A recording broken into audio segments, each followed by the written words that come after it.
Amerika, Sekutu, dan Blok Barat telah membuat 14.500 kematian di Libya, 166.000 kematian di Afghanistan, 224.000 di Syria, 1,2 juta manusia meninggal di Irak. Belum lagi Palestina dari tahun 1948, Korea, Vietnam. Banyak aja pastinya korban-korban Amerika tersebut. Membunuh banyak manusia oleh Amerika dan sekutunya sepertinya tidak membuat kaget banyak orang, dan tidak ada satupun sanksi dijatuhkan kepada Amerika dan sekutunya. Kemarahan korban Amerika ada banyak macam. Yang jelas Amerika tidak akan pernah membuat sebuah negara menjadi besar tanpa restunya, menjadi negara kaya atau berdaulat tanpa restu Amerika. Apalagi pemimpin sebuah negaranya tidak nasionalis, lemah, dan mementingkan ekonomi orang di sekitarnya dan jabatannya. Pasti negara itu bertahun-tahun dikelolanya akan begitu-begitu saja, dan inilah yang disukai oleh Amerika dan sekutunya tersebut.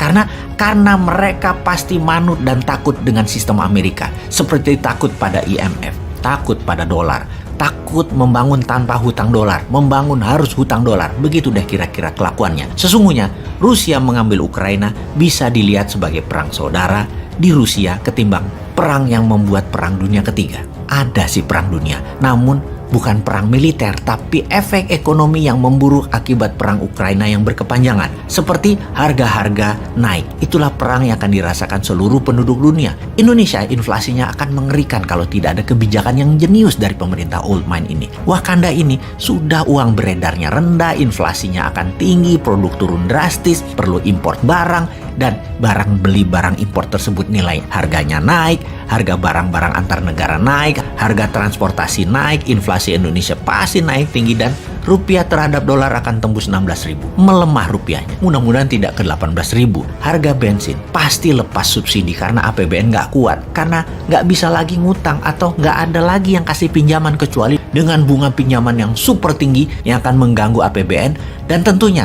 rakyat lagi dicekek dengan pajak yang nambah tinggi. Harga sekarang sudah 15.100 rupiah Pertamax Turbo. Bahkan bisa ke 20.000 per liternya kalau crude oil tembus 115 dolar per barel. Bayangkan apa yang terjadi kalau crude minyak mentah ini ke 130 dolar per barel.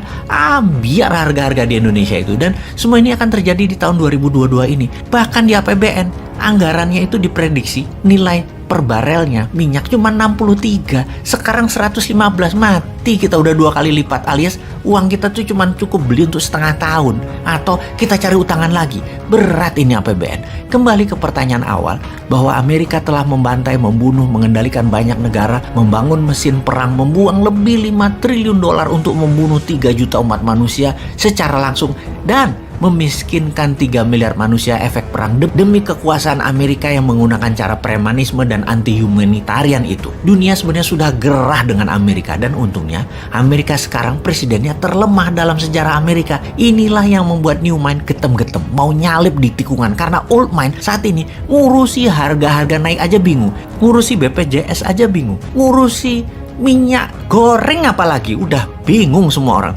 Jangankan mau perang lawan Amerika atau Tiongkok, perang melawan kemiskinan aja nggak pernah menang kok Indonesia itu. Kalau mau jadi negara besar, menjadi negara superpower, Wakanda harus punya sistem SWIFT-nya sendiri, e-rupiah dimainkan, e-gold dimainkan, punya satelit sendiri, punya sistem currency sendiri, paralel dengan yang ada di dunia saat ini, model renminbi dan yuan 30 tahun yang lalu. Main cantik lah, dan segerakan.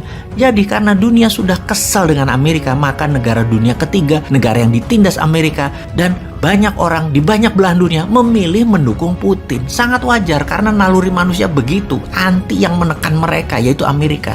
Habis bagaimana ya? Media semua satu suara, hanya dukung kebenaran Barat dan kebenaran sekutu. Jadi ketika Amerika serang Irak, bantai rakyat Libya, bantai Suriah dan lain sebagainya, dunia harus setuju dan harus diam. Sekarang Putin melawan NATO, melawan Amerika, dan banyak rakyat keplok-keplok dukung Rusia jadinya. Kita, Indonesia harus bagaimana? Mulailah membangun kekuatan sendiri. Sudah puluhan kali disarankan, mulai dari yang sopan sampai super nyinyir, tetap aja kerjanya proyek. Ayo bos, kita mulai yang bener bernegaranya. Sudah genting saat ini. Ayo bangun 50 kawasan ekonomi khusus dan tingkatkan produksinya. Jangan hanya mikirin IKN yang lebih bersifat administrasi doang kok tanya. Ura,